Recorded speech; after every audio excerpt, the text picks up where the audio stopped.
Unahin na po natin ang mga balitang hatid ng GMA Regional TV mula naman sa Luzon. Makakasama po natin si Chris Zuniga. Chris?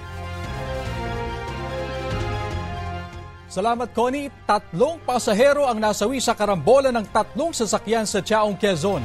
Batay sa investigasyon, binabaybay ng 2 van ang Maharlika Highway nang mag-overtake ang isa rito. Doon na sumalpok sa kasalubong na pampaserong bus ang nag-overtake na van. Maliban sa nasawi, may 7 pang sugatan. Inaalam pa ng PNP kung kolorum ang van na may mga sakay na pasahero.